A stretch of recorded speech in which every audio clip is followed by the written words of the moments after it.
What I'll be exploring in this video are a series of crises or challenges that are highly likely to come up in situations of sexual abuse with a therapist, with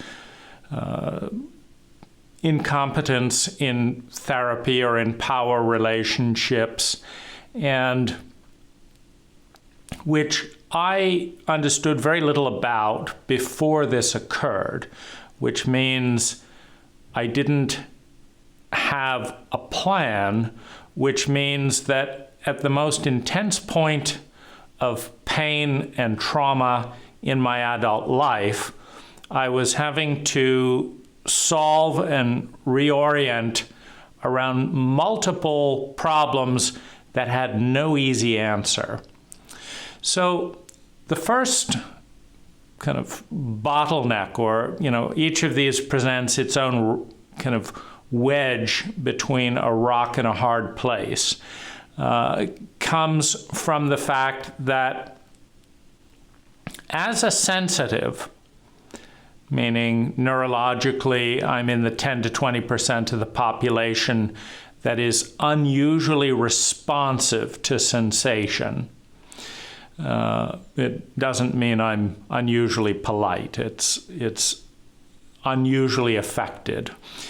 As a sensitive, with two violent parents, I learned two things. First of all, my parents would and could induce pain physically as well as psychologically at a level I couldn't tolerate. And secondly, that in order to survive, I needed to switch from standing up for what was appropriate for my healthy boundaries to pleasing or seducing them into backing off. And so as a sensitive, as an empath, I learned that I could understand what my parents needed to feel or not feel, and could position myself not based on what was good for me or what was true for me, but what would result in them not hitting me.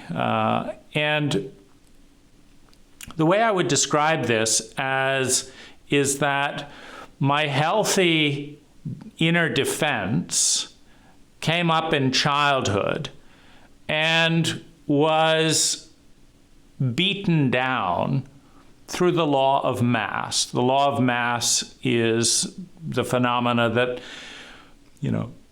a giant in a battle with a toddler always wins, particularly when they have the legal, the financial, the social sanction to pretty much do what they want with their children. And so that healthy self-defense came up,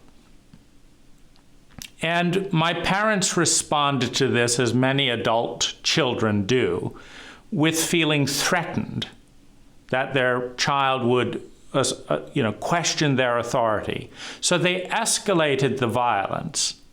And at a certain point, a switch in me flipped, where I realized my self-defense could get me killed. In other words, my inner warrior, my inner, hey, this isn't right, stop it. My inner boundary was the most dangerous thing inside of me, because with insecure, traumatized parents, that induced the most violence in them, the most rage in them, which, very quickly flooded my capacity to hold that state as an infant.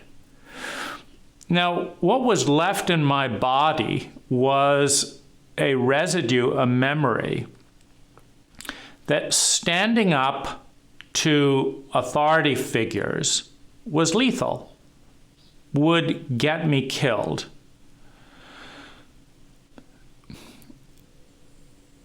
This is a body instinct, a body memory that stays with me today.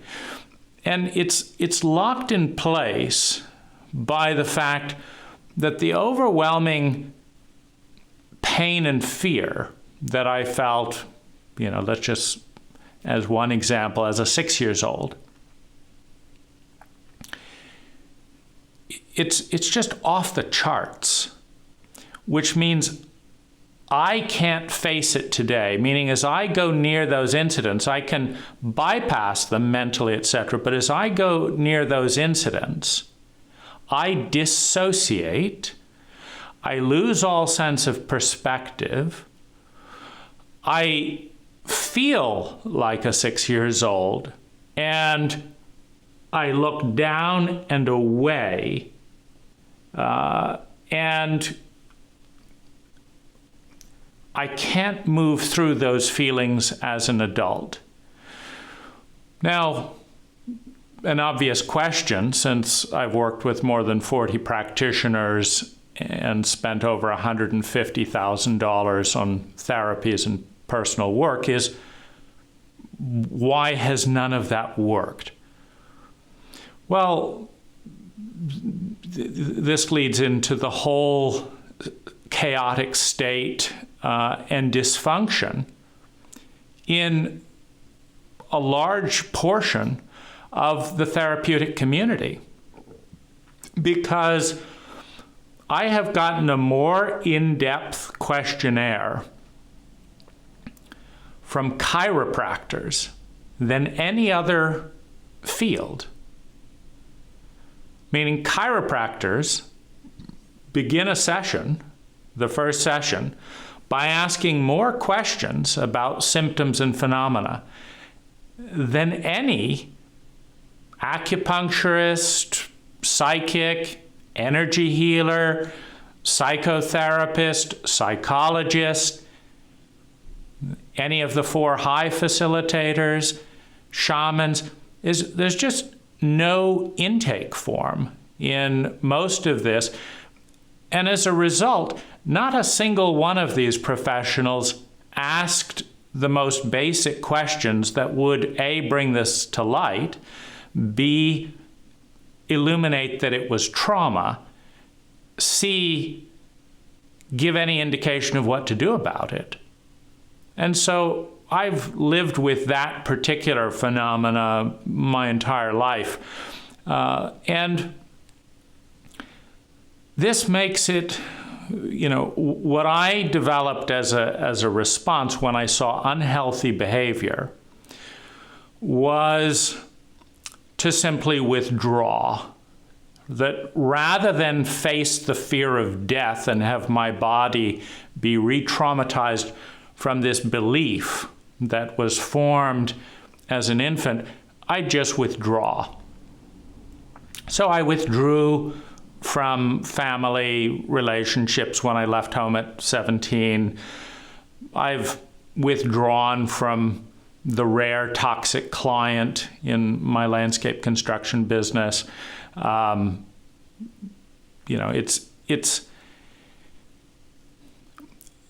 This particular body mechanism,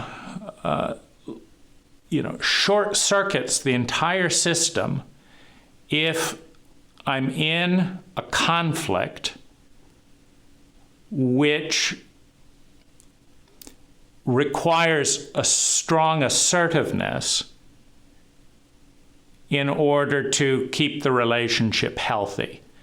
And because my body goes on high alert and warns me of imminent death, which shoots my adrenals, damages sleep, etc., in other words, the fear reaction to being in any way assertive for myself is so strong that even if there was no threat on the outside for doing this, my life is in jeopardy, whether it's in traffic accidents or inability to sleep, to the extent that I could very well die as a byproduct of the fear that standing up for myself means I'm going to die.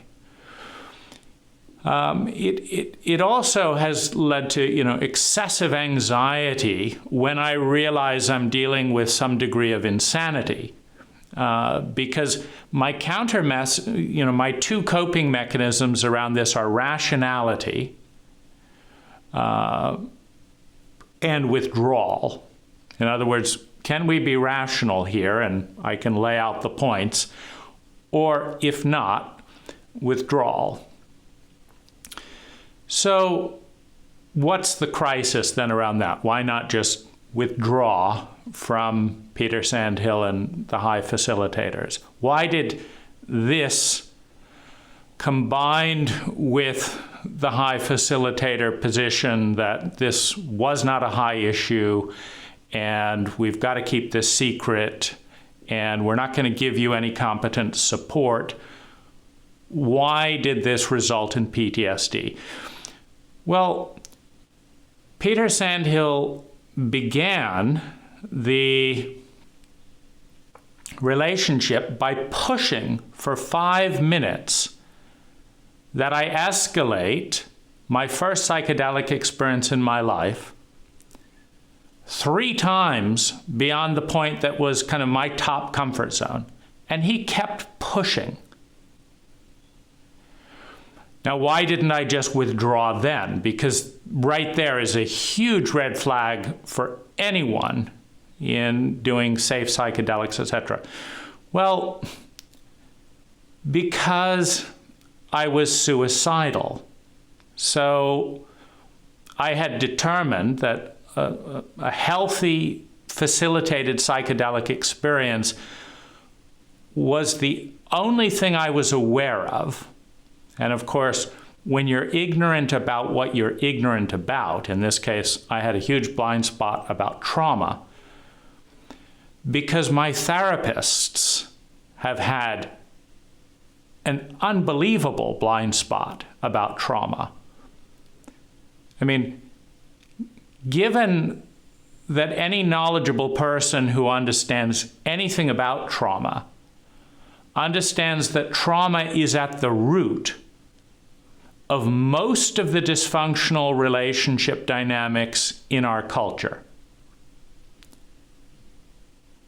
It is astounding that anyone could do $140,000 of therapy and personal growth work without a single professional, A, defining the word, B, pointing out traumatic symptoms, and C, recommending any healthy traumatic protocol.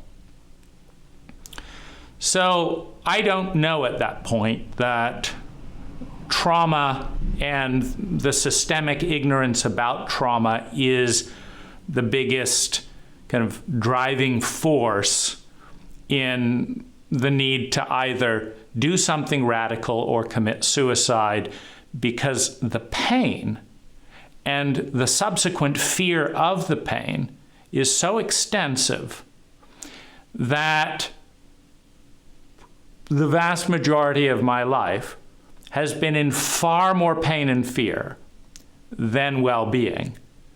And that does not strike me as a rational basis to live. So if I've spent 40 years at that point and $150,000 in therapy, and I've done the vegetarian diet, and I've been to Findhorn, and I've worked with the best channels, and I've read hundreds of books and achieved thousands of goals and done this therapy and done 30 high workshops and basically kept an eye out for anything that could be useful. And none of it has worked with this underlying equation. 60% of my life is and has been spent in pain and in the fear of a pain that had no real relief. Now, there's other aspects to it than just trauma. There's attachment disorder from not being able to have a secure emotional connection with either parent or anyone else for that matter, and which makes it almost impossible to feel safe enough to deal with trauma, even if you know what it means. And it's another dismal reflection of the state of professional therapy and healing today, that not one of 40 practitioners asked any questions or identified attachment disorder. Now, particularly when one develops what's called the pleaser, this is when your abuser is overwhelming and always wins and is narcissistic and punishes you for advocating for yourself. The synthetic or adaptive personality dynamic to survive is to please the narcissist.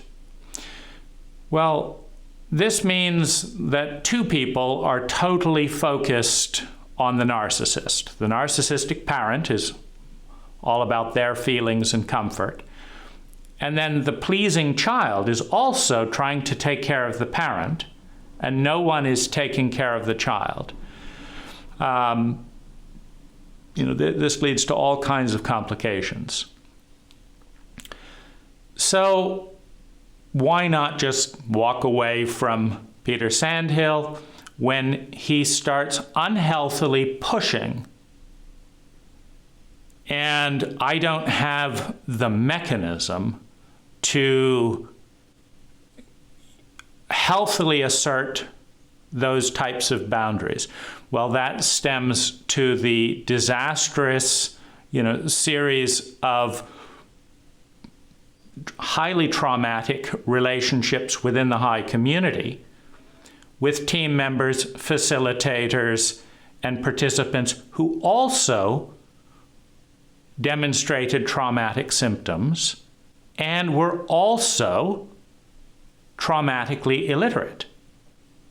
Meaning, of the 60 lover relationships I explored and experienced to one degree or another within the high community, I would say at least 20% of the lovers that I encountered demonstrated strong traumatic symptoms. But not one of them or one facilitator said, what you're seeing here is a traumatic symptom, and what trauma is this. So we're dealing with a traumatically illiterate community where you can go through the entire curriculum and work with multiple facilitators and have multiple relationships in the community, and trauma can be all over the place, but it's not named. And if it's not named, it's not conscious as something that can be worked with. You've got to have a paradigm, some hold on to it, where you can name it and communicate around it, or you cannot facilitate a win. So this created major failure at the most important arena in my life, because when you do not have a secure emotional relationship with anyone in your family, you cannot start developing where you leave off, because the moments in childhood where you traumatically dissociate because the violence is too big, and this point is at a lower pain threshold for a sensitive than a neurotypical, because the sensitive can feel joy and poetry and beauty, can be positively affected if they're in a healthy environment. If they're in an unhealthy environment, they feel pain. And all fear is fear of pain. And so feel fear more than the typical person by hundreds of %. So, having decided that and announced on the high community that I would be killing myself unless I was able to get through this, which brings up another puzzling anomaly in a organization that affirmed its commitment to me in every single workshop to create a world where everyone wins. That commitment did not extend to a single board member, team member, or high facilitator showing any interest in a community member planning to commit suicide, in large part because of systemic failures in their relationship with members of the community who had taken workshops and applied that curriculum. Meaning I did everything taught, permissions, boundaries, safe sex conversations, making requests, asking for my 100%. Just none of that had anything to do with attachment disorder or trauma. And trauma is not in the area of the conscious mind. And so there was actually an institutionalized blind spot in these relationships, because the big focus on high is to be at choice. Supposedly, everyone is at choice, and as long as you ask for permission and someone says yes, then all is well. But trauma is not a conscious choice. Trauma re-triggering is not a conscious choice. The desperate neediness or fear and distance that comes from attachment disorder is also not a choice. These are all in the reptilian brain, which is instinctual and is a more developed brain in terms of connecting to the physiology than the rational mind. Addiction is not a conscious choice.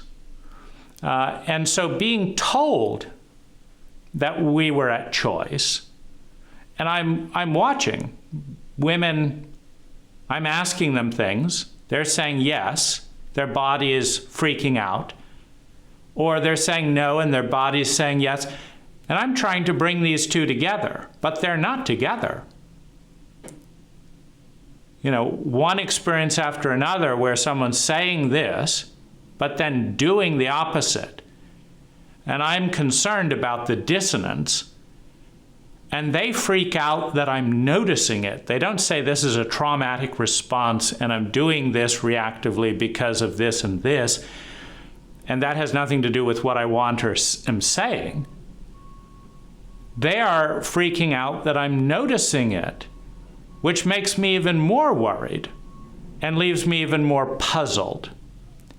And I bring these to Ann Watts, and I bring these to Ann Watts, and I bring these to Ann Watts. And it's like, yeah, this is tough out there. But there's no, oh, you need to understand the science of trust, or you need to understand and read this book, or you need to know what PTSD is and how that's affecting people. And so I'm doing every single thing I can think of doing. But the trauma load is going up.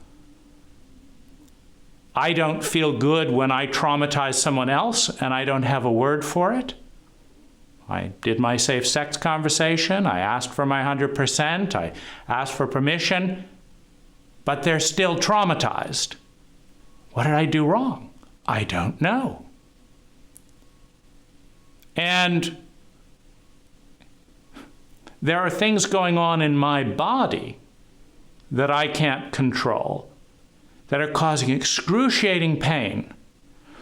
And if I try and manage them indirectly, because I don't have the language for it, this is causing confusion and angst in my partners. And I get it, but I can't do anything about it, because the areas they want me to change are not in my conscious control. But I'm shamed by the mantra, "You're at choice," but I'm not at choice. If I was at choice, I wouldn't be at 60% pain. I would just choose not to be. I wouldn't be afraid of that pain. I would change the bits of my behavior that I'm getting clear feedback on. But I'm not at choice in those areas, and that bit isn't being covered. So my well-being is deteriorating, and I'm at my wit's end. So psychedelics, I've never been drunk or taken any recreational drugs. When you're traumatized, your identity is and feels very vulnerable. And so someone who has an insecure identity, that's your coherent pattern. You know, my coherent pattern first showed up with, "No, stop hitting me." But the very act of presenting my pattern led to escalated violence, which told me I can't hold my pattern. Well, all mind-altering substances, alcohol, whatever, fuzzy your pattern. That's the last thing that a sensitive, an empath, who's constantly being bawled over by other people's stronger pattern, who's terrified of conflict, wants is another reason to lose coherence. The challenge is, can I get through the day without a conflict coming that's big enough in which my pattern of thinking, feeling, speaking, and doing that I've designed and orchestrated is intact versus knocked over, either to avoid conflict or because of superior mass. I've had a lot of unusual experiences in my life which lead me to see things differently than 90% of people in most situations. Well, when you see things differently than 90% of people, you're in a minority relationship with the majority almost all the time. Now, that's hard enough if you have healthy boundaries and can assert.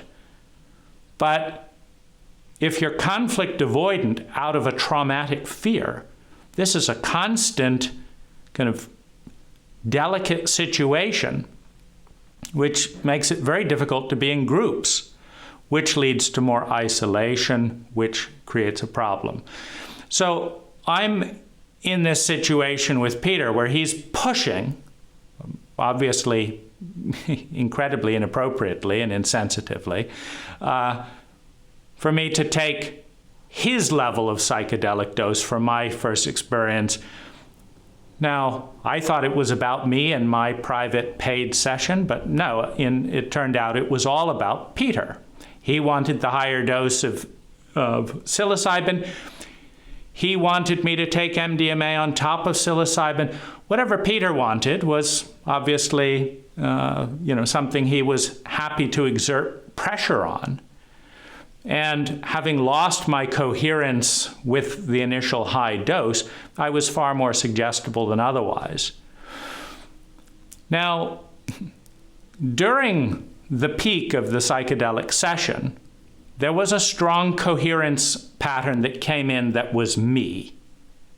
I was very excited to meet me because a lot of what an abused child develops is coping strategies of adaptive personalities to please or accommodate the sociopathic elements in the environment. So I was meeting me, and the me was generally taking a stand counter to my therapist, Peter. And Peter was fighting the me he had induced with this high psychedelic dose. So on the one hand, he'd say, you gotta take a high psychedelic dose. On the other hand, as soon as I say anything from that place, he's in disagreement, and he's always right. So having launched on the journey, you can't back off just because you realize your therapist is crazy halfway through. That's the vulnerability and the risk of a psychedelic compound. That's also not a choice.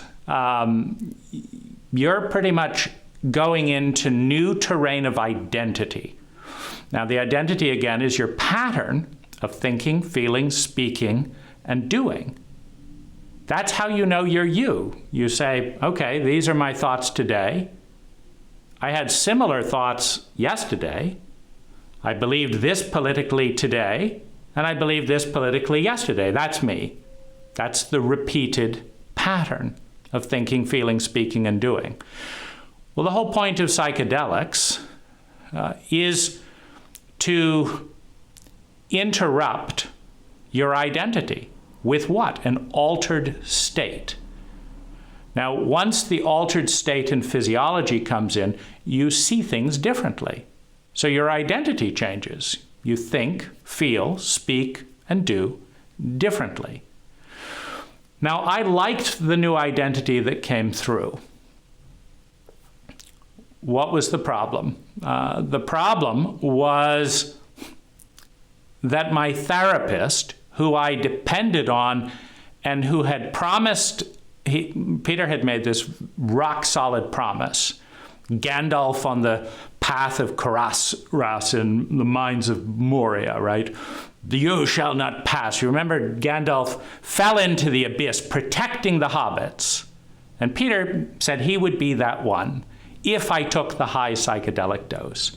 He would defend me with his life. Nothing was going to hurt me, etc. Well, I learned immediately, having taken the high dose on this promise, that this was the farthest from the case. This was not a rock-solid commitment. Peter was committed to his blindness, to his arrogance, to his ideas, and had no room for what was coming through in a psychedelic session. And throughout, the period, which was the most vulnerable thing I've ever done. Because if you've already had your identity shattered multiple times through violence, and you're already, as a result of being an empath and a sensitive, regularly confused, is this my feeling or someone else's feeling?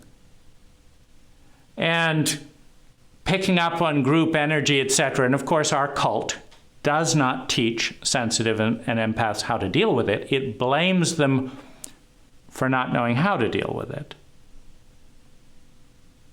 So you can go cradle to grave in our cult and not learn a single sentence about sensitivity.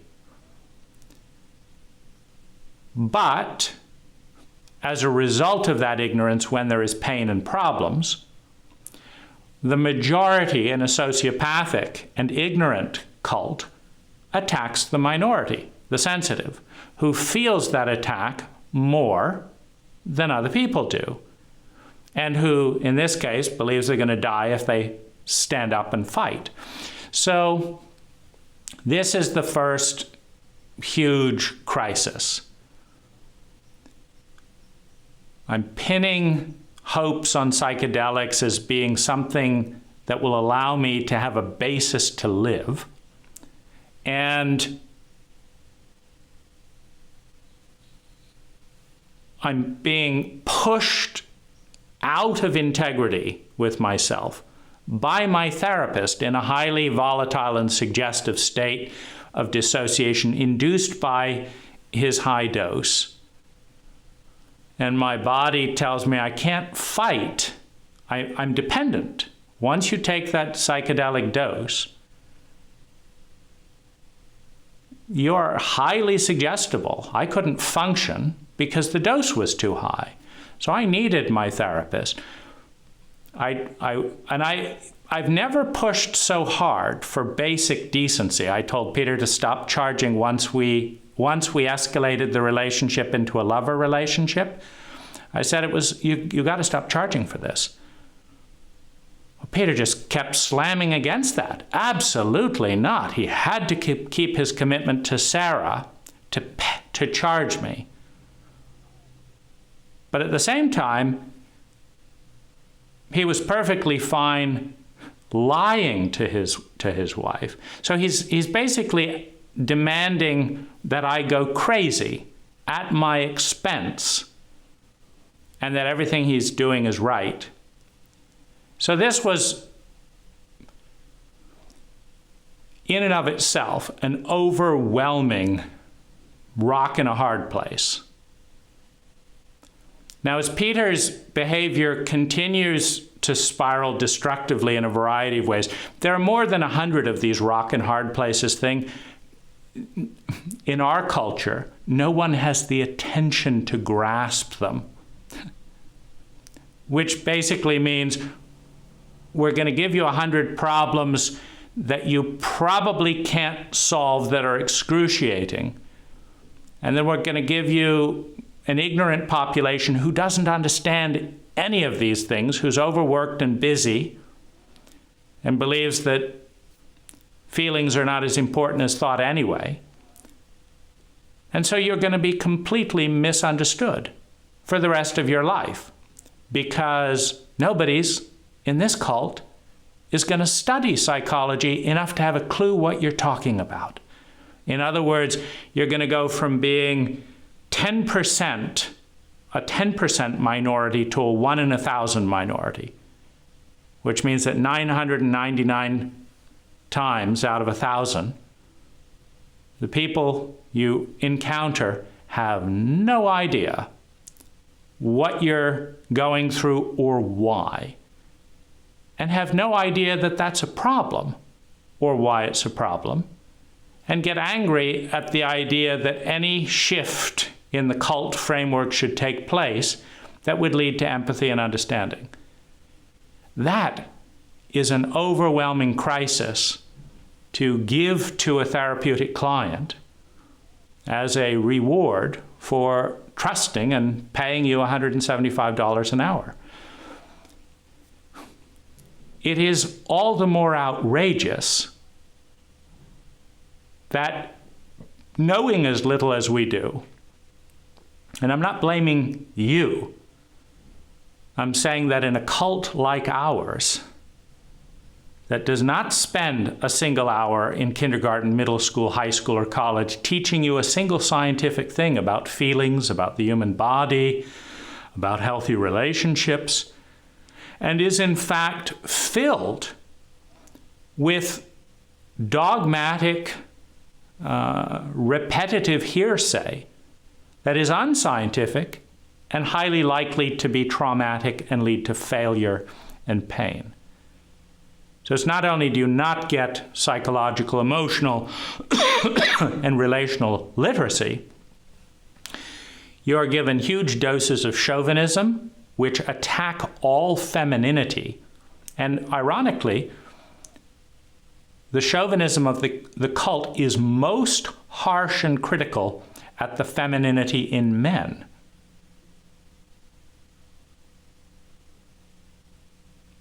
Well, as a sensitive, one tends to be unable to ignore the strong feelings and inner experiences, which are the feminine domain. The outer physical world is more masculine. The inner world is more feminine.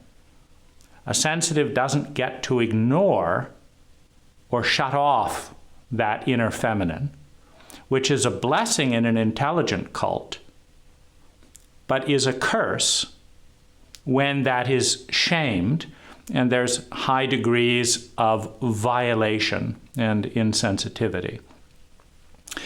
So the second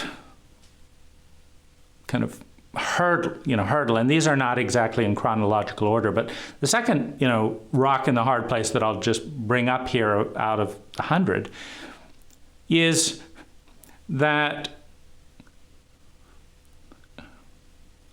when hit with more than 100 waves of incompetence and abuse, because the rock and hard place about confronting authority and that type all escalated to a whole new level when I asked every high facilitator and board member, please help me. And they all said the same thing, so forming a wall. This is not a high issue, but we'd like you not to talk about it. And if you wouldn't mind just signing a legal document promising never to tell anyone what happened, never to sue high. And by the way, this isn't a high issue. We're asking you to sign a contract about nothing because it's not our issue, but it is just enough our issue to make sure that nobody knows what went on. Would you mind? And by the way, we need to meet with your sexual abuser and discuss our plan of information suppression and control, but you're not invited to the meeting. Well, this leads directly to the next crisis. As ignorant as I am, I do grasp that, one, this is not personal. High teaches, don't take it personally. People do what they do for the reasons they do it.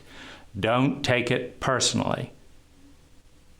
So I'm thinking to myself, as an empath, this really fucks up sensitive people. High doesn't even teach people about the distinction between neurotypical and sensitive. And most sensitives are already battered and need help from all their self-shame because the insensitive majority blames the sensitive for being too sensitive rather than apologizes to the minority for building out the cult to suit the majority and ignoring 10 to 20% of its people that are highly sensitive. That's a pretty big omission. Oh, by the way, there are only men's bathrooms in this hotel. That's really the only people we want around here. So if you're a woman, just go into the man's hotel. And if you don't like it, people will complain to you for being too sensitive because we're too busy and ignorant to bother to accommodate you and your kind. So just have a miserable experience and be blamed for it, and have no one know what the hell you're talking about because they're all illiterate in that domain by public consensus. We don't want emotional or psychological literacy in our schools. We want people who do what they're told because we tell them to do it, starting with parenting and moving into education. And we'll call it thinking just to confuse you, but that's what we want. So we have a growing awareness as my well-being deteriorates that Peter and the entire facilitator body that I've depended on as a primary source for guidance and inspiration in relationships that have been systemically failing and causing re-traumatization and attachment disorder, that they are actually a threat to the public because they don't know what they're doing. First problem, that's easily solved. I know what they're doing isn't working because my pain is going up. But they're also willfully ignorant, meaning they don't want to know that they don't know what they're doing. Now I'm back in the first hard place. Now I have to fear like I'm going to die in order to confront them, or I have to walk away and understand that a certain percentage of the team and participants will be severely damaged by people who don't know what they're doing, don't know that they don't know what they're doing, and are committed to not knowing that they don't know what they're doing. So I'm in the worst place of my life, but I have a strong ethical drive, that's the empathy, to see that this doesn't happen to the next person. But I'm now in the biggest battle of my life because, again, I have no choice. Meaning, it may feel like a great choice to commit suicide because none of your therapies have worked. And to say, oh, well, psychedelics was my last option. Peter Sandhill is the best I can find in a cult where all the science has been shut down for 40 years, and this is illegal. But I figure, well, it's illegal to commit suicide. This is the insanity of U.S. cultural protocol. There are more people committing suicide this year than will die in traffic accidents in a cult that is obsessed with driving everywhere by cars. That is an astounding reality. Now, America's response to the awareness that it is such a miserable place to live for so many people that people are killing themselves, a rare anomaly in mammalian species around the world. America's response to this is to make suicide illegal. So I'm going to break one law either way. It's either psychedelics or killing myself. And if the psychedelics don't work, I can always kill myself again. Or go back to plan B. So I'm willing to take a higher degree of risk and try to do things differently. It's just things go much worse as a result of trusting someone profoundly incompetent at every step of this process, who was recommended to me without caveat and without disclosing his lack of licensing or competent training as a really great guy to help you with all this stuff.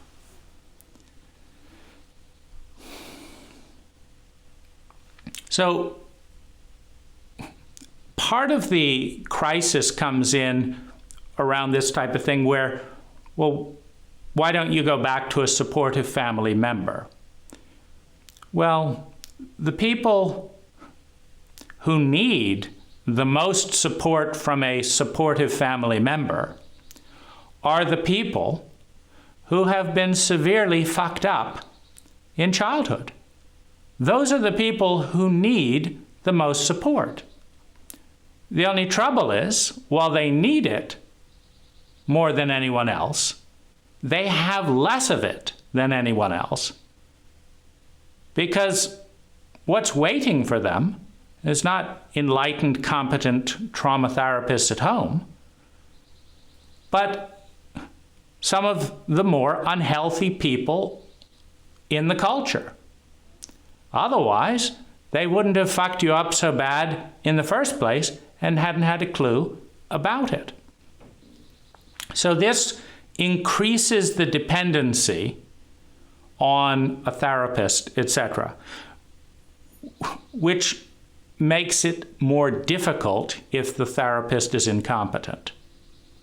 So as I'm realizing that this is not personal and it is completely and utterly wrong,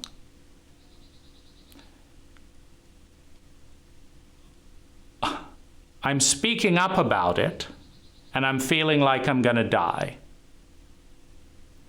This played a contributing part of trauma becoming PTSD. Meaning the facilitators were so off in so many areas. The board members were so off in so many areas that I felt afraid of insanity. Because here's one dissociative guy being told by 4 of his therapists and his entire leadership body that sexual abuse by a high facilitator in a public nonprofit designed to teach love and healthy relationships with a mission statement that we are a world where we are committed to a world where everyone wins, could simultaneously hold the position that illegal activity and sex with one of our staff for money under the influence of high doses of psychedelics, it's not our issue. We're too busy making the whole world win to train our staff and do anything about it. I mean, I just wanted to cry. How insane do you demand that a dissociative client become to accommodate your profound incompetence? Now, I've been very effective at teaching different partners how to learn stuff they don't know. I was shocked to discover that while many high participants were very interested and open in learning things that would improve the success of the relationship, the high facilitator body was the most closed off, controlling, irrational group of people I have ever met at high. In the context that demanded, meaning it was so obvious to any intelligent human being that the single highest priority of a public nonprofit teaching sex in a highly sexually abused culture, meaning if you're an American, you've got a 25% chance, and these are American numbers, which always hide the shadow of the cult. You have a 25% chance of experiencing an abusive sexual relationship by either being the abuser or being the victim. Either way, it's an abusive sexual relationship. Now, to claim that you want to teach love and sexuality, but it is not an issue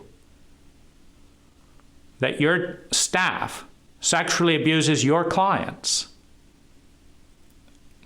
I mean, I'm speechless and I'm in pain. And I feel the incredible weight that while I've paid money for support, what I am getting is the entire psychological weight of fear, ignorance, stupidity, and cruelty by 4 therapists and my entire leadership body at one time in my most vulnerable state. Well, that's what led to PTSD. Something at the time, as I experienced the symptoms, as trauma became full-blown PTSD, I knew I had never felt that way in my life. I communicated exactly what I was feeling to the facilitators who would not respond. That's the definition of an adult, let alone a competent professional, who would not respond to the data, which communicated to me, I am depending in my most vulnerable moment on people who do not have a clue what they're doing and who are highly defensive about realizing the tragedy of that situation. Because I would not have been in that situation, had Peter not assured me how good he was and how much he would be there if I only trusted him to do things that no trained therapist would suggest. Now, it goes without saying that Peter Sandhill has no training whatsoever in dealing with psychedelics, but it begs the question, since you've had no training in this area, why do you think that you know so much more about what's good for your client than your client does? You know, my resistance came from a dream of being completely overwhelmed and kind of shattered on the rocks by dipping my toe in the water. And I listened to my dreams, so I thought, let's go gentle on psychedelics. Got to try something because it's better than suicide, but let's go in it gently. You know, so it's just incredible that a client would have to carry this load for their therapist because the therapist lacks the maturity, the competency, the training, the ethics to do so. And that the entire organization, and you wonder, did Peter Sandhill train and convince all of High to behave insanely and sociopathic? Or was Peter insane and sociopathic because he was trained by a group of people that taught him how to deny all competent responsibility? Either way, they go hand in hand. The main result that came from telling every member of the facilitator body what was happening was the fight went from one insane person to 20 insane people, all of them taking positions that were damaging to my well-being, all of them escalating the panic that I'm going to die for sticking up for myself. Something that none of them have ever bothered to understand, having taken their dogmatic position. So the more concerned I became, the more committed I became to seeing that this doesn't happen to other innocent people. However, the more I fought for this not to happen to other innocent people, the more my trauma went up as it was fought back. And as my panic about dying escalated, and as my ability to function in my life decreased, thus increasing my harm.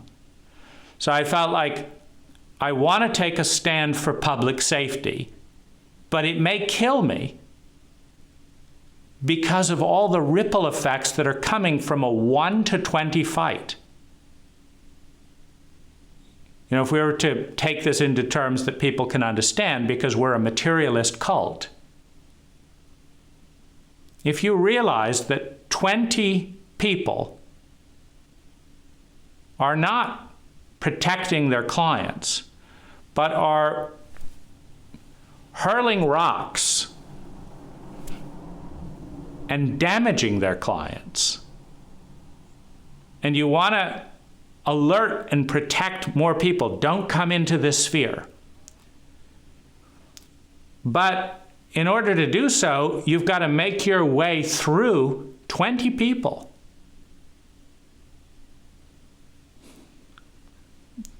Now you have the reptilian brain saying, just drop it. Get away from these people. That's what one of my therapists said. He said, these people sound terrifying. Get away from them. I'm not touching them. I'm not helping you, and it's not my problem. Well, that's helpful. But I felt something has to be done about this.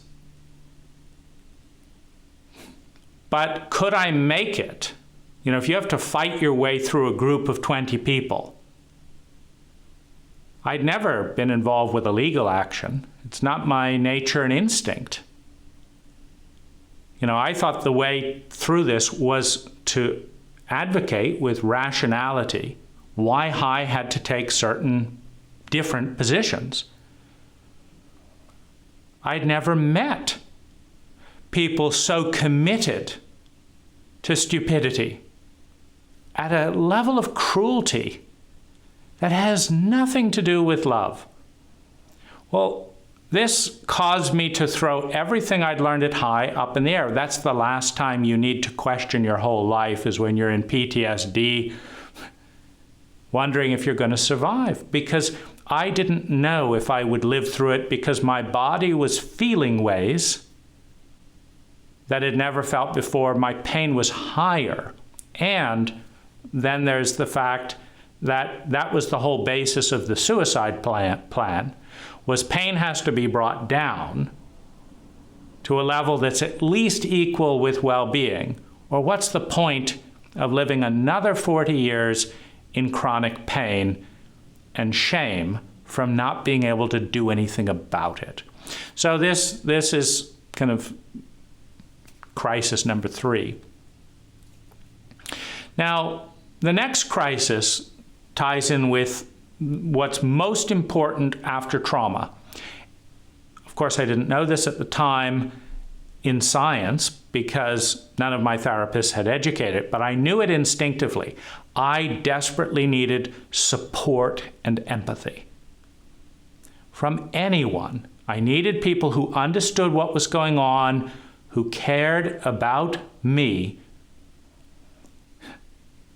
and who would be there.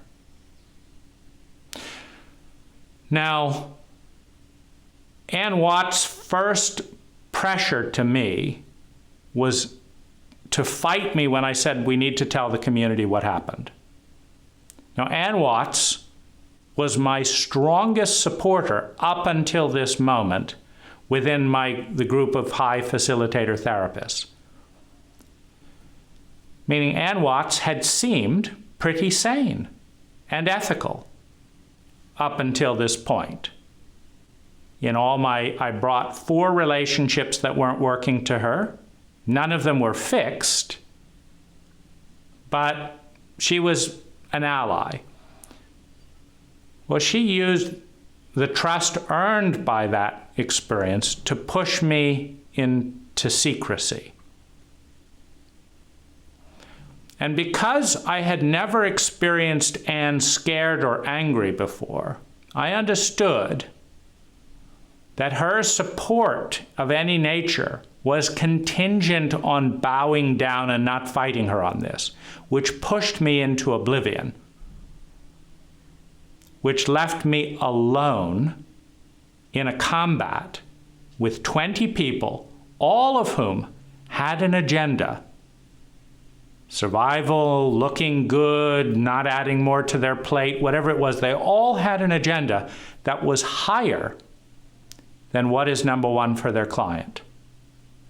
Now, that's illegal, it's unethical, it's also common because no one at High wanted to do the ethical thing, which was to refer me to a competent trauma therapist outside of High who would not have the conflict of interest that was pushed on to Ann Watts and which she assumed. Ann Watts was trying to get from me cooperation to be invisible, which meant that no one could empathize and understand, and which meant that I would be left alone to alert the public because Anne wouldn't do her job. So that's an incredibly painful crisis of tension there. So I need more social support. The only support I'm getting is from Ann Watts, but it is contingent on me cooperating with an agenda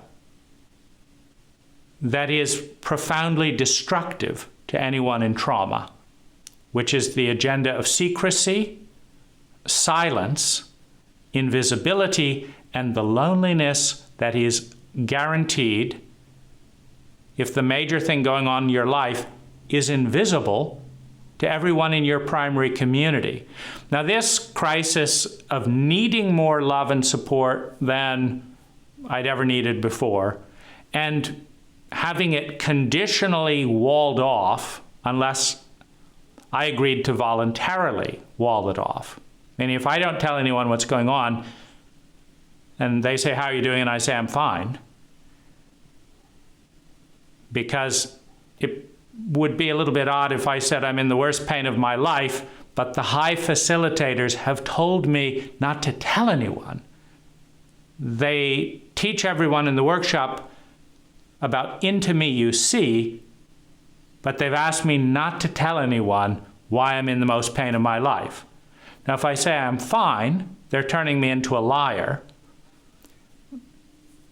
If I tell the truth, then it splits the community, number one, which puts pressure on a sensitive. And now I lose my gateway to my primary source of love and belonging, if we can call it that, within the community. This was confirmed when all my email accounts went dead. I tried to write for a Cuddle Buddy. The Heartbeat, NorCal Announce, this had never happened. They all went dead. No message, nothing. Right after I told the facilitators, I can't keep your secret. If you don't want to do your job and actually give people the freedom of choice, that's on you, but I can't keep that secret. Their response is to cut off a traumatized person from their primary source of belonging for doing the right thing. Well, this is unbelievably painful. When you understand that the pattern of abuse, why was I punished so much in childhood? Because I stood up for myself, which was the right thing to do. Why was I being cut off from my community in a traumatized state? Because I stood up for the community. When you get hit hard in vulnerable positions by the authority figures and leaders who have more power and abuse it. I couldn't cut their emails off, but they could just send a message. And you see, the high team has been chosen for largely unquestioning loyalty, not for ethics and education. What did they have to say to get me suddenly cut off of the email lists? I haven't had any support available from those email lists since that time. And so that creates the crisis. More need for support than ever, less support than ever. Now, the third kind of rock and hard place that came up was I had to grasp and acknowledge that what I had learned at high was dangerous in a variety of ways because it resulted in unnecessary suffering in a variety of ways. Because I was at the effect of a level of pain I could not deny. And so when I did the statistics, so I began studying psychology, etc. Well, this creates a new problem. Because I modeled my relational behavior with 60 lovers based on what I had learned at high, not based on good psychological data. So every single time I read something that helped me understand, yes, Peter Sandhill is pathologically dangerous here. I then had to look at what I had copied because high is all about the room of love. Whatever goes on in that room, it must be love, because it is the room of love, and they don't define love in any other way. We'll just leave it vague, and that way whatever goes on here is love. If it happens to be abuse, well then that abuse is love.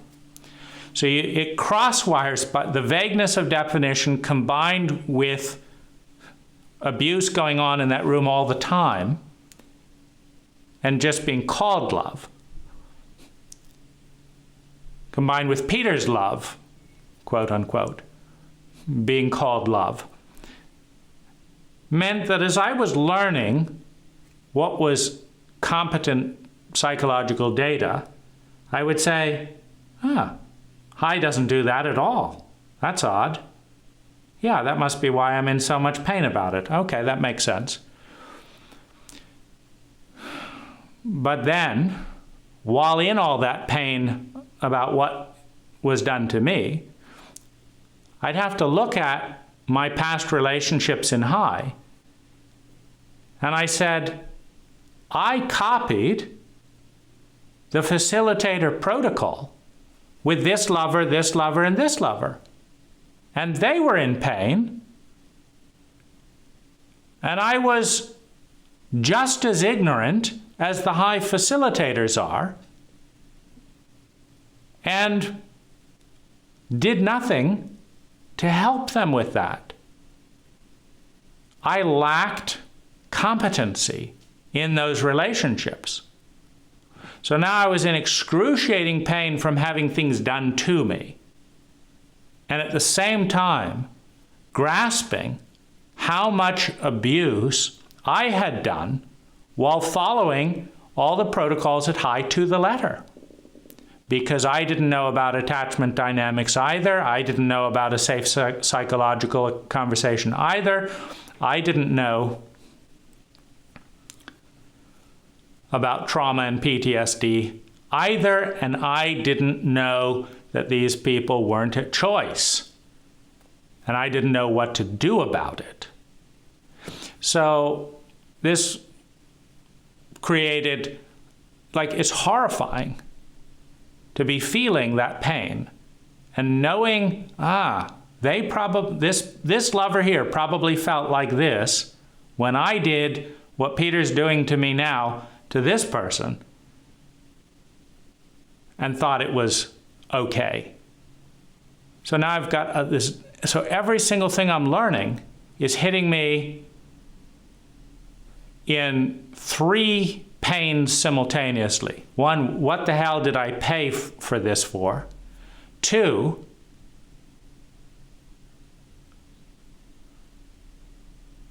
now I understand why I'm in so much pain. And three, I can feel empathy and or shame or guilt for what I did similarly to someone in the community. And four, my parents were in the same denial as the high facilitators. Clarity about why I was in so much pain as a kid. That's just, every little insight is hitting me 4 times. That pain of grasping it all. And it's not just that. The 5th time it hits me is understanding that this is normal. Meaning, if I put cameras in 90% of American households for a week, I'm going to see different levels of many of these dynamics that are highly toxic going on in 90% of the homes in this country. And I grasped what a big deal, how much unnecessary human suffering is going on and has gone on and will go on, because my country has the same defense structure as the high facilitators of committed willful ignorance and psychological illiteracy.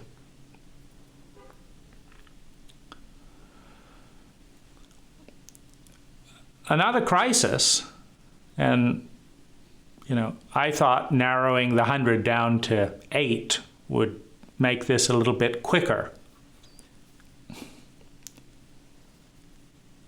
I don't believe in doing this quickly. I believe in a psychologically literate cult. And if we're going to do things just because that's the things we do in this cult, we might as well make those things be intelligent things, such as learning the science of how we hurt people and how to love people, and ensuring that our professionals know the difference. Now, I grew up in a superficial New Age family, which means I got abused, but I also got hit with all the spiritual critic. Be positive, be grateful for all your abuse, be thankful that you're not starving in China, all this. And in my own life, I've studied metaphysics, etc. And so this tremendous push to be positive, acknowledge the gifts, don't be angry. But I'm feeling worse and worse and worse and worse. And my own spiritual critic, combined with Peter's spiritual critic. Peter doesn't like my energy and attitude towards him. That's the joke of trying to clear up abuse with a narcissist. You want to clean up their abuse in a professional capacity. But the narcissist is all about, well, this isn't the best time. Yes, I know I have to abuse you, but do it this way and not this way. Oh my goodness, you need this. It's all about the narcissist. And I've got this kind of edge of not, avoiding this, and I've got my own spiritual critic. But I'm descending into rage, into terror, into numbness, and into hate. And nobody's taught me that these are good things. But I discover when I can't move and get off the floor that the idea of taking revenge can get me off the floor when I'm in too much pain to move out of empathy. Because when I'm empathizing with my abusers and they are empathizing with themselves, and the whole community is kept in secret and I'm isolated, I'm back in the same abusive dynamic as my family, only paying for it. Dad's focused on himself, and I'm focused on Dad so that he won't hit me. The facilitators are focused on what's good for the facilitators, and I'm focused on what's good for the facilitators, both so I don't go through that conflict dynamic of being afraid I'm going to die, and also I'm desperate for love and belonging, and having cut me off from all other sources by creating a series of events that almost no one could understand, and refusing to tell anyone about it, and stopping me from telling anyone about it, I have no other connection. That's pretty normal in America. You come up in an abusive household and your therapists all decide to turn against you.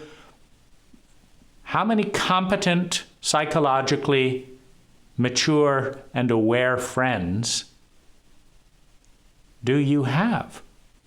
I didn't have any. Now, I had to grapple with the fact that hate was the only thing that could get me out of bed. But psychologically illiterate therapists and my own spiritual critic told me that the hate was bad. I thought, should I just lay on the floor and die? so that I can accommodate the denial pattern of high? I was quite interested. And I realized that hate was, the combination of the trauma, of the insanity, of the high psychedelic dose, they had all rattled my sense of self. And that turning into PTSD was worse. I didn't feel like I had a clear identity that I could hold on to. Well, the most valuable thing about hate in this type of psychological terrain is it's solid. It's very hard, it's very cold, it's very painful, but it doesn't get knocked around a lot. And so it was a kind of peace that could consolidate and provide stability, because there was no stability anywhere else in my life. So the hate was providing anchoring.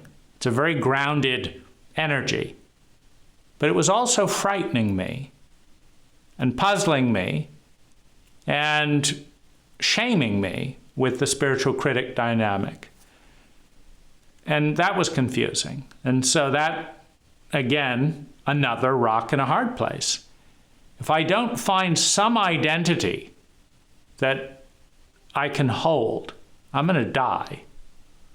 The one identity I can find that seems to have something to do with what's going on here is hate, but I've been taught that it's bad by people who do not understand psychological states in an emotionally illiterate culture, which means that everyone else has been taught that hate is bad as well, without understanding the science of human states.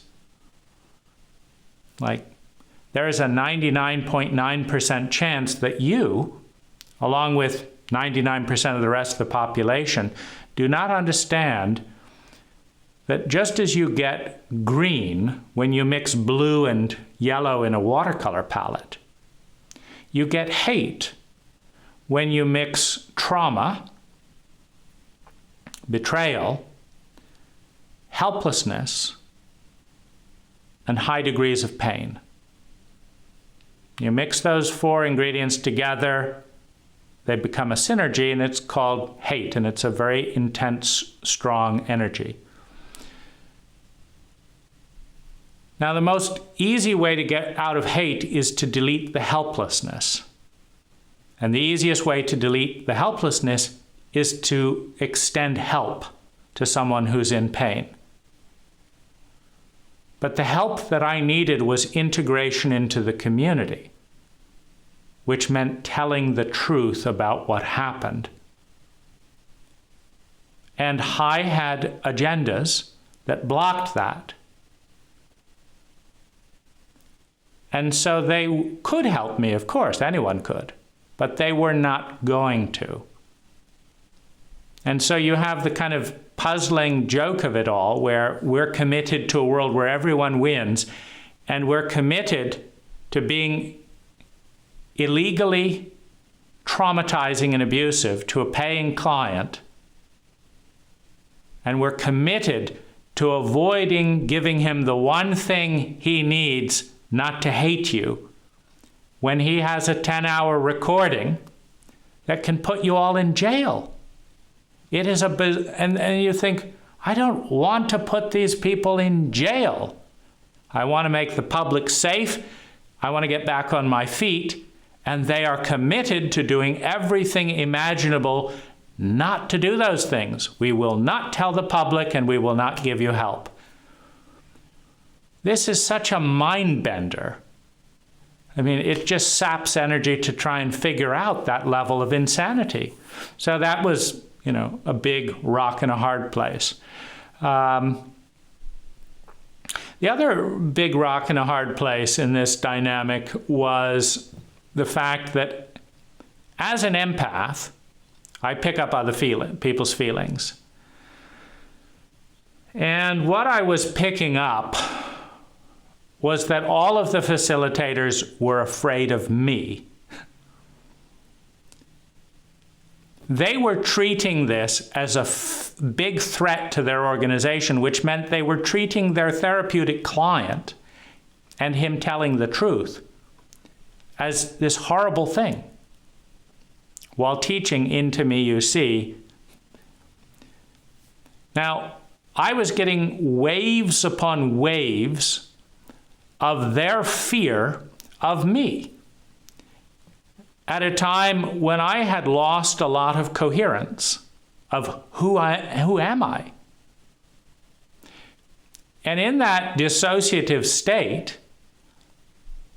in order to try and make sense of what they were seeing, I started to see myself through their eyes as this horrible human being that of course they're afraid of because I'm so horrible.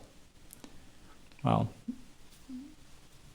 this is the antithesis, by the way, of what you go to therapists to resolve. You're supposed to be unpacking that from your parents when they're scared of you, etc., so that you realize that your core self is just fine.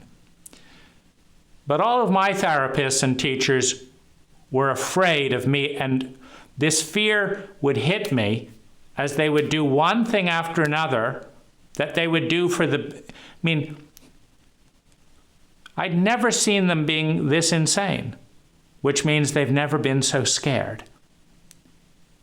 But they're giving all of their fear to someone in a traumatized state who needs people around him that are telling him it'll be okay.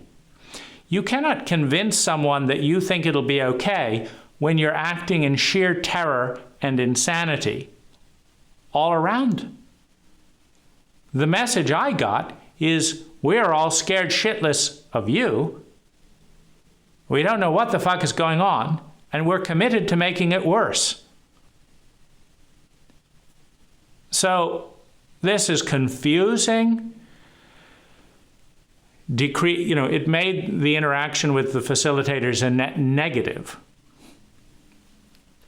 But of course, they wouldn't understand that because they are incapable of asking. It's hilarious if it's not systematically destroying dozens of lives.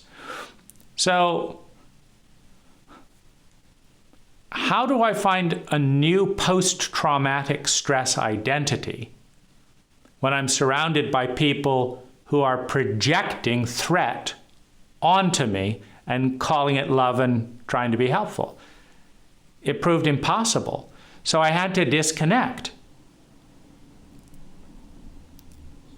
out of self-preservation, which communicated, and they were fine with that because it saved them time, and hopefully I was going to be buried, right, and just disappear. But I realized that plenty of people would die in this type of insanity, and because I was having near-miss accidents in traffic. That's how this all blew up to I call the facilitators. I was on Highway 101, and a burst of tears and emotion erupted in a way that had never done so in my entire life. And I thought, I can't just walk around like a ticking time bomb so as to appease Peter's stupidity and get into a 5-car pileup because I have no control of my own body at 70 miles an hour. Something has to be sorted out here. I wasn't this way before.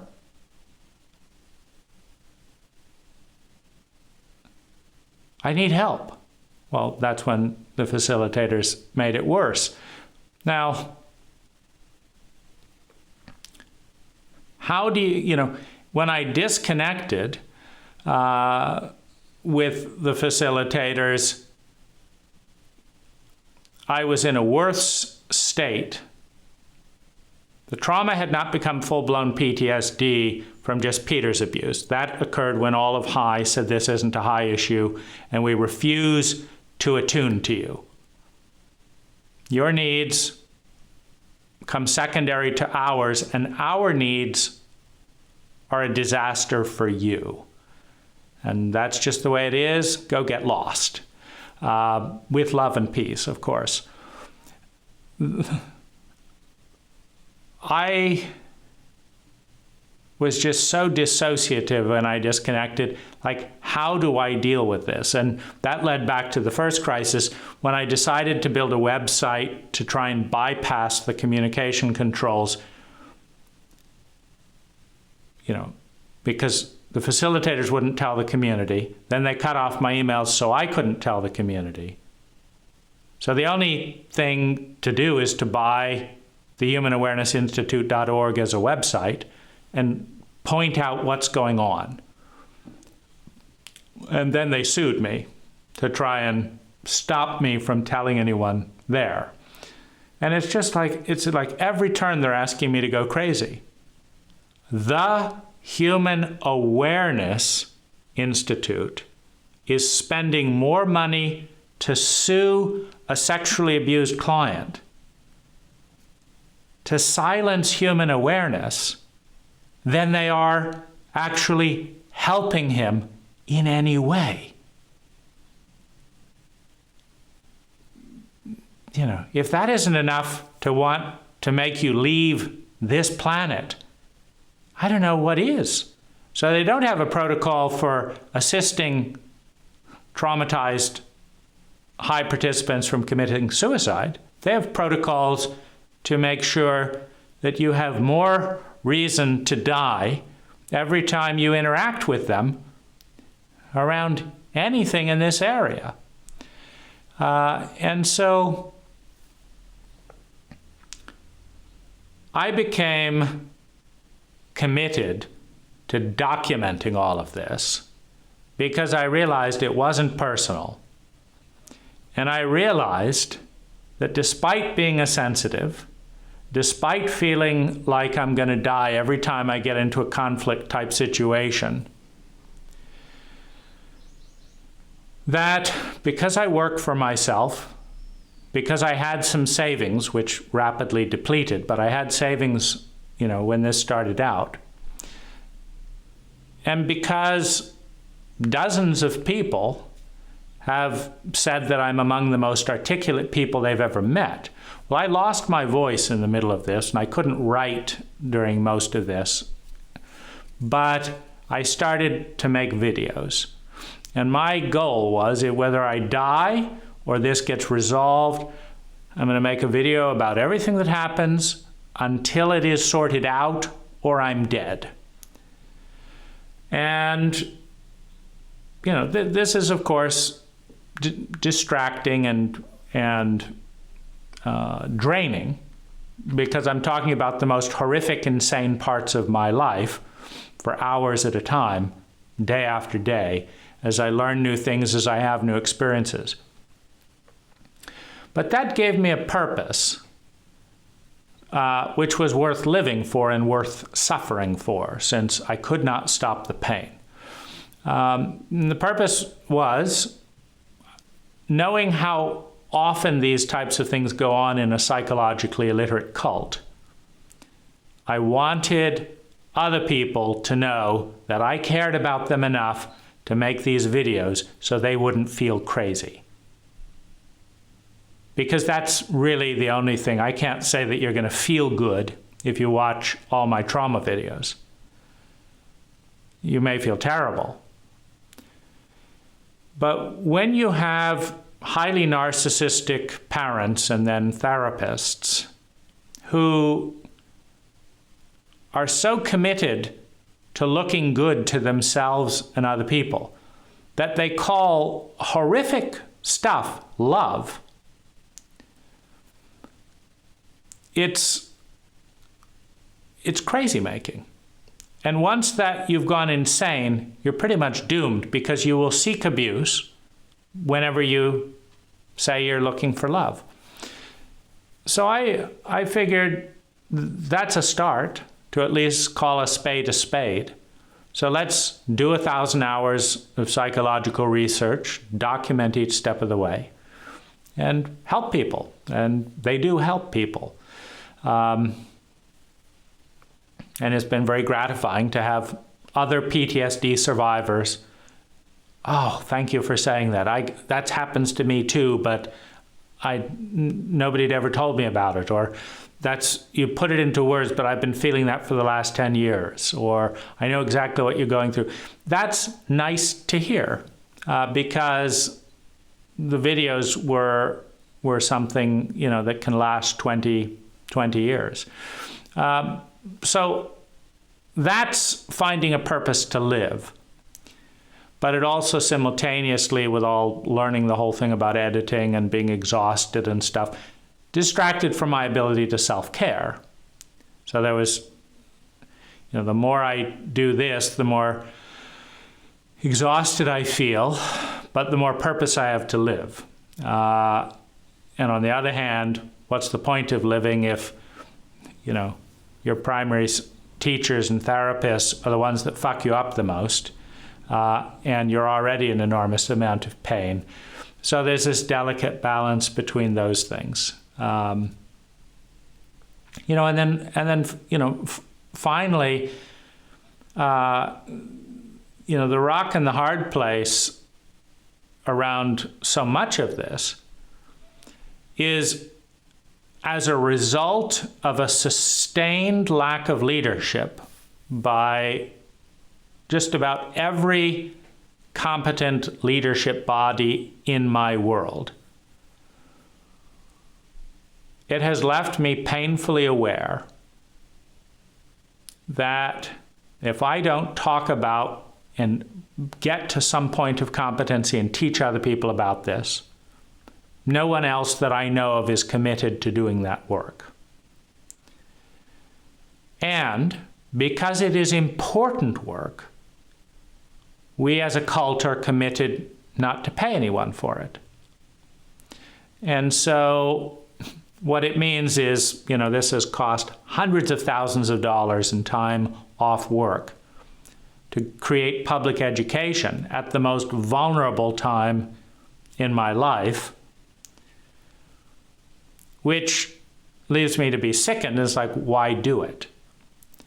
Well, I realize that if it nearly kills me, and I'm highly articulate, am self-employed, am a white privileged male, and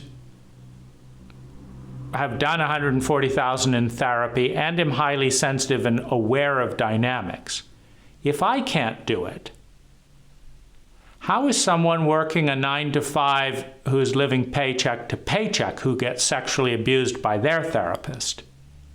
How the hell are they going to educate the public about all the things the public needs to know that no one's willing to pay for? That's the definition of self-cruelty. When the thing you need more than anything else, psychological literacy, relational literacy, trauma literacy, is the one thing you will not pay for in yourself and in your cult, it's a form of self-hatred and self-sabotage. But we're all participants in this cult. It's not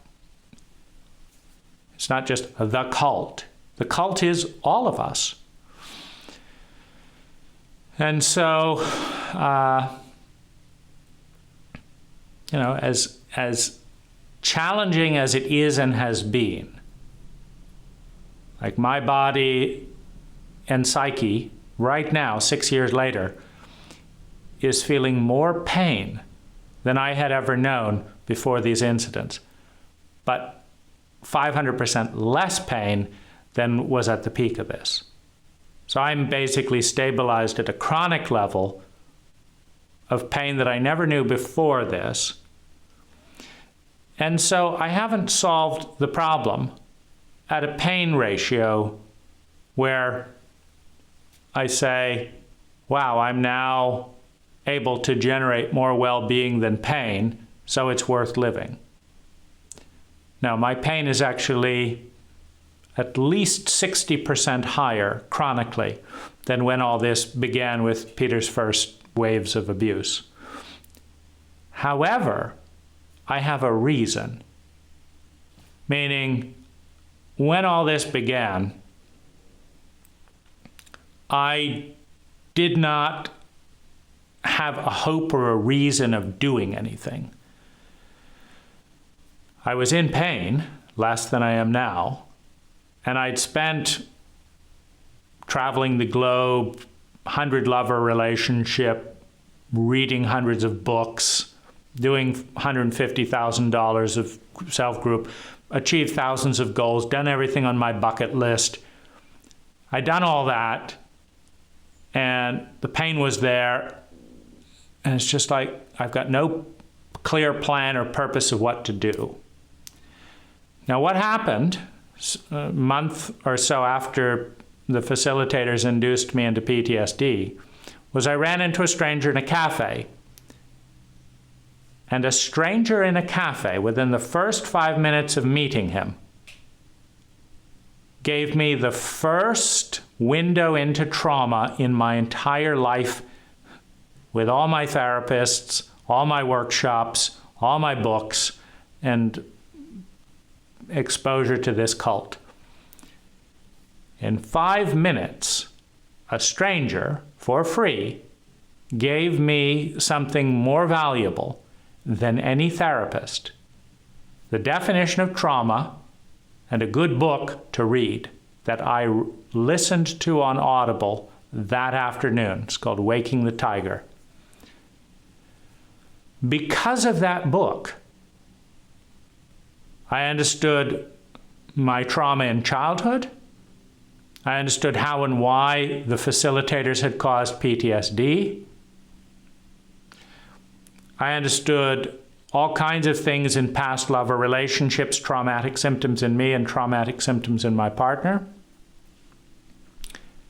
So I had actually something to do.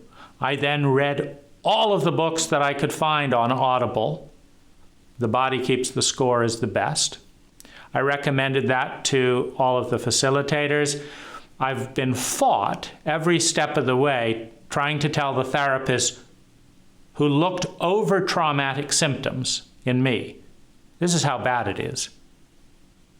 I exhibited clear fight, flight, freeze, and fawn symptoms, the classic tells of trauma and PTSD. Not a single one of them picked up, not a single one educated me about trauma, not a single one recommended a trauma book. They basically wasted well over $100,000 of therapy, spinning my wheels, and blamed me for it by not acknowledging their incompetency. Well, when I went back to all these therapists and say, look, this is what I needed to know. Why am I learning it from a stranger in a cafe rather than you? They all had plenty of excuses. Oh, it's not our thing. Jason Weston said trauma isn't a high focus. Unfortunately,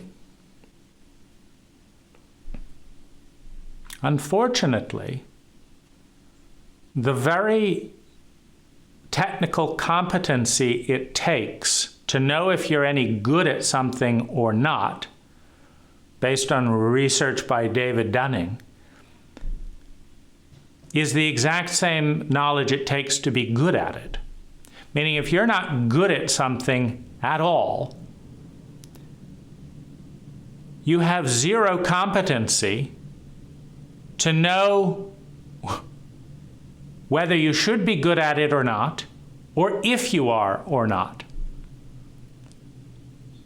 Which means that many complete morons in specific areas are convinced that they are not morons, and they do not consult the small minority of highly competent people who could educate them on why they don't understand their own moronic behavior, but think they're highly competent.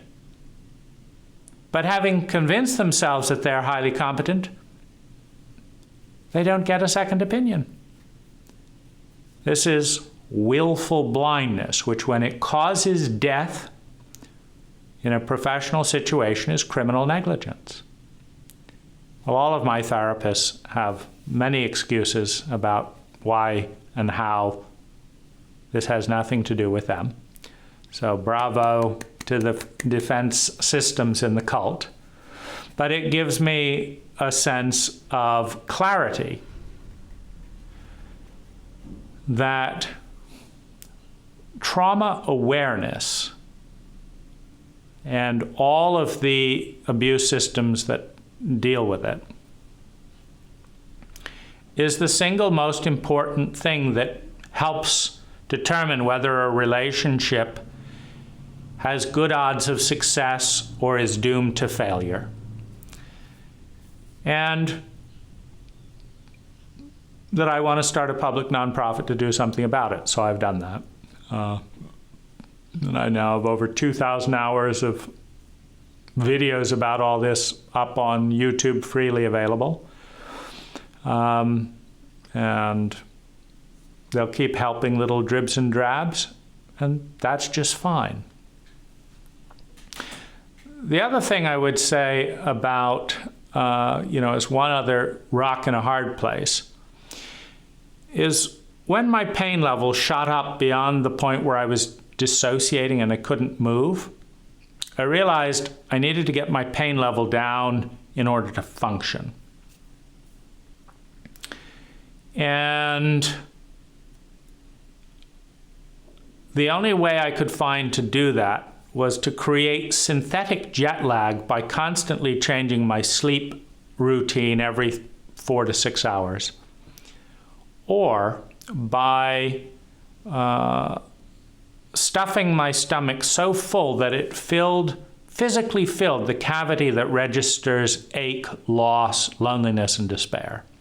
So there is an ache point right here where a muscle can move in a way that feels absolutely horrendous. It registers the emotions of despair, grief, and loneliness. And what I discovered is that I can stuff food into my body to a point where it bloats my stomach, where that particular communicator of ache and despair is pushed out of the shape that it needs to register ache and despair. And as a result, I get a few hours of peace. Now, both of these behaviors are logistically debilitating. I've put on 20 pounds of weight. I've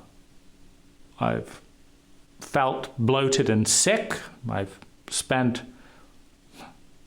large sums of money overeating. And constantly changing my sleep schedule with jet lag so that I'm not fully present. This was I think people who are traumatized use alcohol for this. But as a sensitive body, I feel that sleep deprivation or sleep rotation and artificial jet lag is likely to do less harm to my liver than alcohol. And so these are my two addiction strategies or pain management strategies. Now, the plus side is the more I do this, the more dissociated I am, and the less pain I'm in. Heaven, compared to extensive psychological pain with no outlet and no relief, and a group of people committed to anything but dealing with that. Heaven. But one of the reasons I'm in so much pain is the divergence between where my life could be if I had competent support and where my life is because of sustained abuse by the entire machinery of the Human Awareness Institute. And it's not like it's singling them out. It's just psychedelics dramatically increases the impact of abuse, just like it dramatically increases the impact of love and support when it's there. And so it's a neutral. It just due to Peter's incompetence and insistence on the high dose, it saw me drive full speed into a concrete wall with a complete incapacity to deal with, the sheer cruelty of that, by a narcissistic man who needs to call that love. And so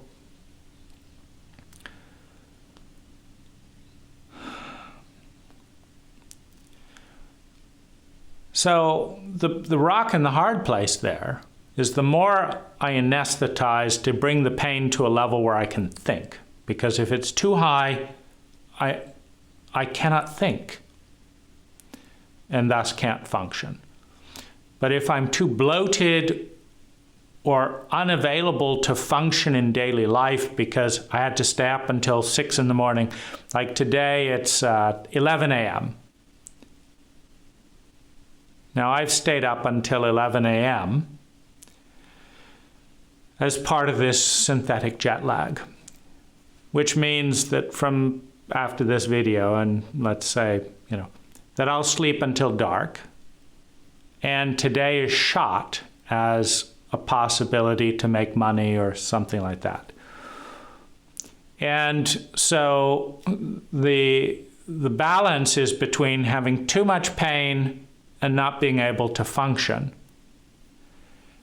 and destroying too much of my reality through the painkillers of sleep dissociation, overeating, and anything else that works in that domain. And there's a little tiny space in the middle where I'm not totally incapacitating myself to function, and I'm not in too much pain that I can't function. And what I'm aware of is that little sliver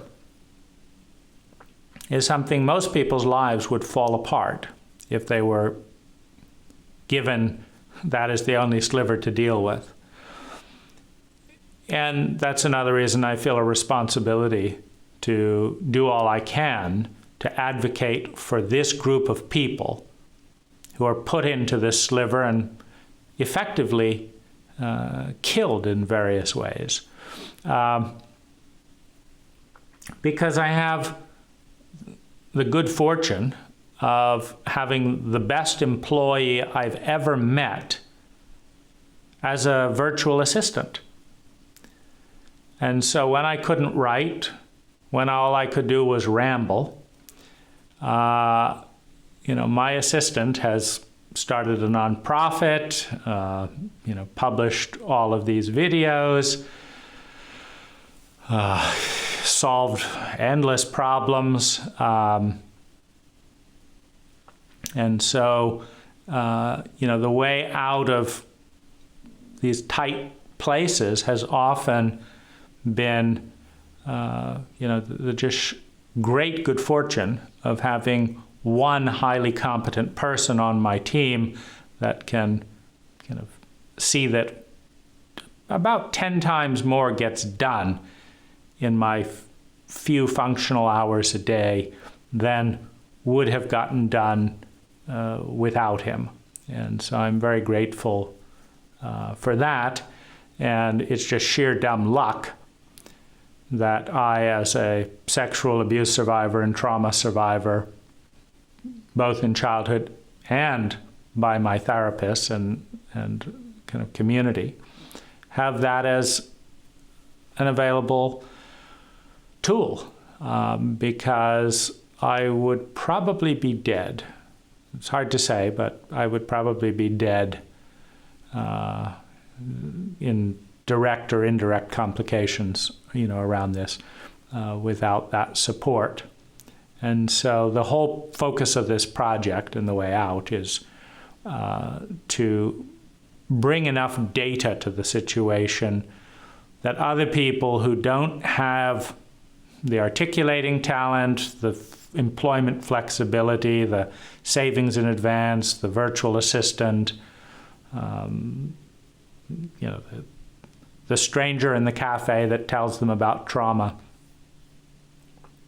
that more of those people can live and create purpose and meaning in their life through someone like myself doing a lot of their legwork for them, because I've spent a good 1,000 hours just figuring out what's going on by reading the textbooks, etc., so that I can know that what I'm doing is going in the right direction, because that's one of the other double binds, is at the very time I need the most help because I don't know what I'm doing, I look at all of the facilitators as my primary support people and my other therapist, none of whom taught me about trauma, and I say that this guy who needs help and doesn't know what he's doing chose a bunch of people who need help and don't know what they're doing. So how's this guy who still doesn't know what he's doing and still needs help going to reliably choose new support that knows what they're doing and doesn't need help? And I realize he can't. So the very realization I'm clueless, I desperately need help, combines with, because I'm clueless and need help, I'm not competent to pick competent people who aren't clueless and don't need help. So I'm stuck. And that's another basis for all these videos, is to help the viewer become competent enough over time to have some sense of what they're doing.